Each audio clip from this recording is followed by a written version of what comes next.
Todos os dias é sempre um dia diferente para cada um de nós.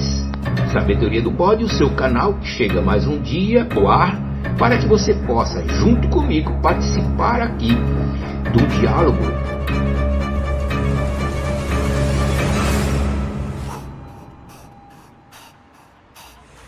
Você sabe que narrativas podem ser contadas diversas histórias, diversas formas. Por que eu digo de diversas histórias? Uma narrativa pode ser colocada de diversas maneiras, ou seja, cada história de acordo com o fato que se torna esses fatos diferentes daquela realidade que você pode presenciar ou que você ouviu. Então conta-se nas tradições de livros antigos que uma criança, ela era filha de um rei, a qual havia se prometido durante períodos que haveria de nascer aquele que seria o filho de Davi, que tomaria conta de toda aquela região da Palestina, ou seja, região de Israel, onde Israel estava localizado. E ali houve uma invasão e os romanos tomaram conta de toda aquela região, era dominada pelos romanos. E aqueles que ali foram escolhidos pelos romanos, aqueles que ali estavam, sacerdotes e juízes ali que se foram colocados pelos romanos, para que aquela província se ficasse sob os cuidados da própria Roma e também sob a tutela da Grécia. E ali havia aqueles reis, aqueles comandos todos organizados para que tivesse o domínio daquele povo que ali morava naquela região.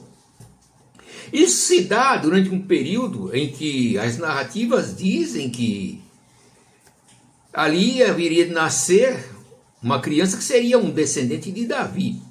E nesses fatos que ocorrem, essa tal criança nasce.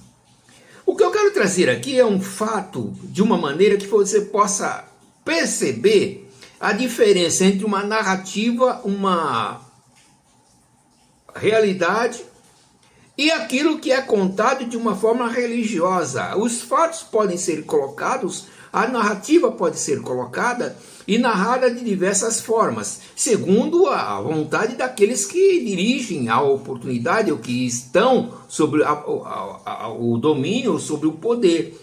Porque uma narrativa ela pode ser contada de diversas maneiras. Mas o que eu estou aqui narrando, trazendo a ímpeto, é que você quando lê como história, não colocando como uma parte religiosa, como uma parte que as pessoas se autodenominam, que ali foi enviado de Deus, como ser colocado, mas eu quero colocar aqui, tirando essa parte de dogmas religiosos, colocar aqui numa vida como nós estamos vivendo, uma vida real, na nossa realidade, no nosso mundo, no nosso visual, no visual humano, no visual realístico. Então, o que eu estou colocando aqui é uma forma que você possa fazer uma análise, um estudo e ver aquilo realmente como está contado. Não nas palavras, de acordo com aquilo que foi escrito, de uma forma que possa mover as pessoas, para que as pessoas ali creiam de uma forma e que possa ser utilizado aquilo como uma maneira de dominar, ou seja, uma maneira de poder controlar a mente para que ela fique sempre temerosa e coloque um medo no interior das pessoas. Mas eu quero ir muito mais além a respeito dessa história. Porque quando nós olhamos o fato na vida daquele povo, na região que eles estavam vivendo, é muito drástico, muito triste. Se eu entrar por uma outra parte muito mais profunda, você vai ver que existe algo muito mais profundo, algo que precisa entender e compreender o fato que está acontecendo. Por que eu quero chegar aí? Para que as pessoas tenham noção do que é uma realidade e do que é uma visão segundo a realidade das pessoas que aqui querem ou que pretendem manipular as pessoas, para que as pessoas sejam submissas à sua vontade própria, ou seja, a vontade daqueles que estão sob o domínio. Porque o ser humano é movido pelas emoções, pelos sentimentos, pelo temor. pela necessidade do seu dia a dia, por aquilo que ele tem no dia a dia. E aquilo, a sua realidade e aquilo que ele está vivendo dentro do seu lar, naquele momento, aquilo que ele sente. Você pode perceber que cada pessoa tem a sua realidade. O pai e a mãe já não é a realidade da criança. A criança veio originar daqueles dois, do casal. Mas a criança tem sua autonomia, tem o seu pensamento normal, tem o seu pensamento auto-pessoal, e em que ele vai ali se conscientizar como ser humano, como vida, como pessoa, como uma entidade que vai agora governar o mundo após a saída dos seus pais, dos seus avós, daqueles que antecederam a ele. É isso que você precisa entender, o que eu estou colocando aqui. Então não vamos entrar aqui no ponto religioso, mas no ponto realístico das nossas vidas. Então conta a história que aquela criança era o descendente daquele rei que já havia dominado a região de Israel. Era um homem do povo, um homem da terra. Era um descendente dos semitas que ali viria. E os romanos, eles estavam ali dominando, mas estavam enchendo o bolso daqueles que governavam. O clero, aquela região, aquele povo que ele estava como dominante dos templos, que dominava os templos, que trazia ao povo o temor para que o povo fosse ali submisso ao templo, levasse as suas ofertas ao templo.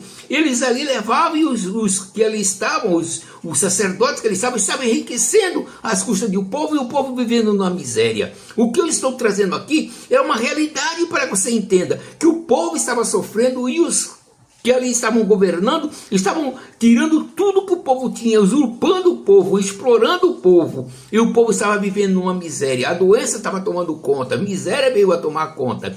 E quando soube que o filho de Davi havia nascido, houve uma grande alegria no meio do povo, porque haveria de vir aquele que seria o seu descendente, o descendente do seu rei, e iria governar novamente. Quando aí o Herodes sabe disso, e toda aquela cúpula que ele estava, souberam disso, se levantaram irados.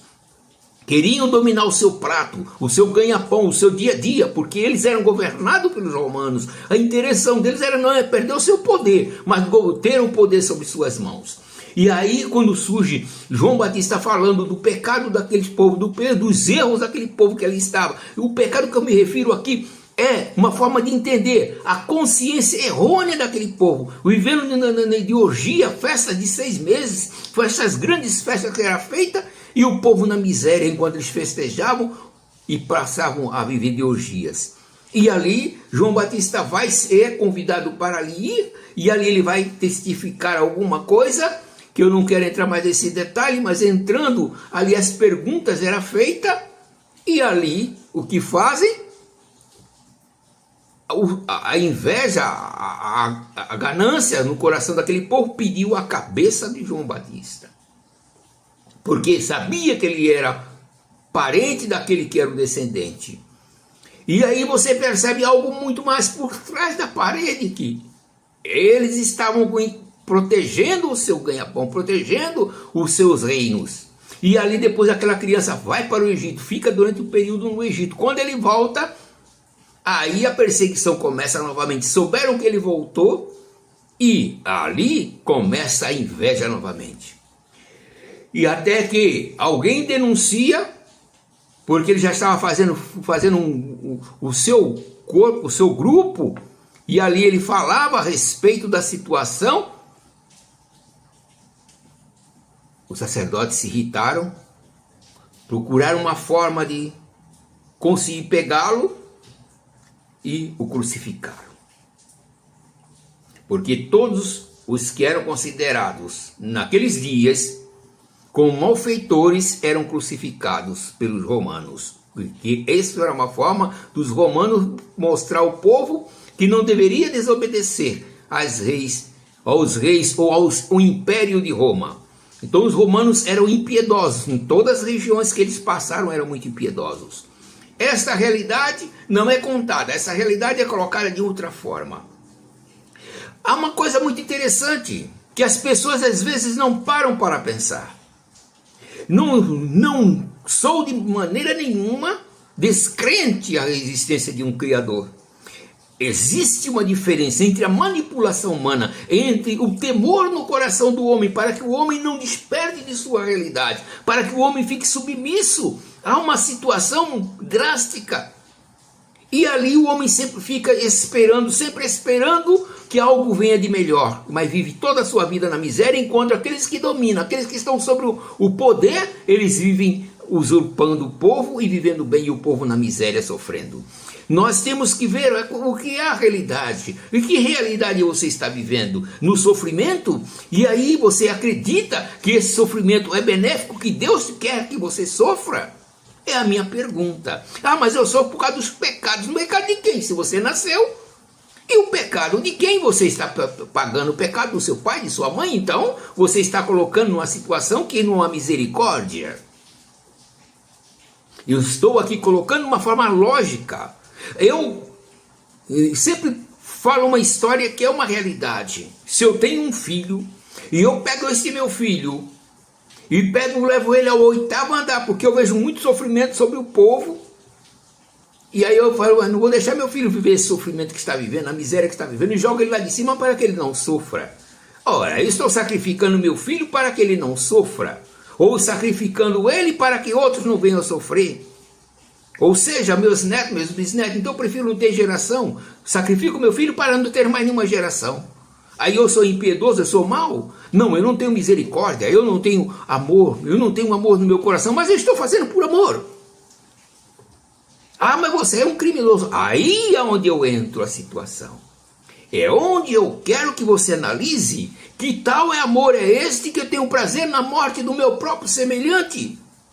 Ou que o meu semelhante morra por mim, pague um preço que não pagou, o que ele não cometeu, pagar por mim, ou ter um advogado por mim, por causa das minhas culpas. Eu tenho que assumir meus erros, aprender a ser humano, aprender a ser homem. Não é o pai que vai deixar o seu filho viver sempre na miséria e não ensinar a ele os bons caminhos para que ele assim siga no caminhos bons. Mas se ele quer ser uma pessoa mal, ele não aceita, aí a culpa é minha? Não, a culpa é da criança, e ela tem que aprender a assumir a sua responsabilidade no dia a dia da sua vida.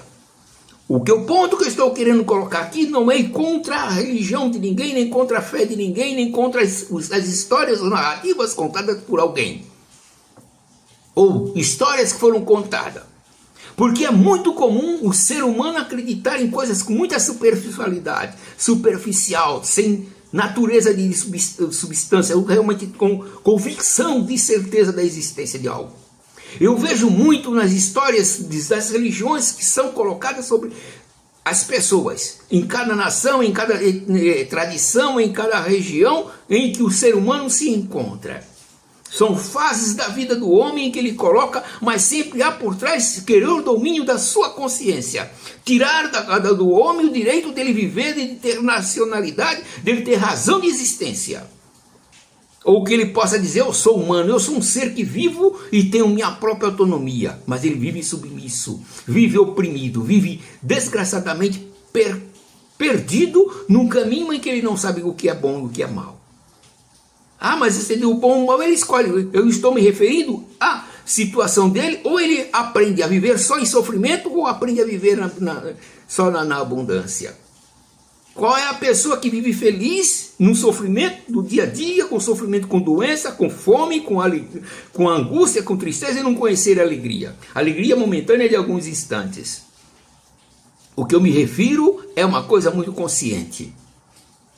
Eu não sou contra nem a favor de você seguir aquilo que você acredita. Não sou contra nem sou a favor. É a sua consciência, é o seu direito pessoal de tomar dentro de si mesmo a sua decisão de seguir a algum lugar. Eu me refiro ao seguinte: as pessoas acreditam naquilo que foi lhe contado em suas tradições.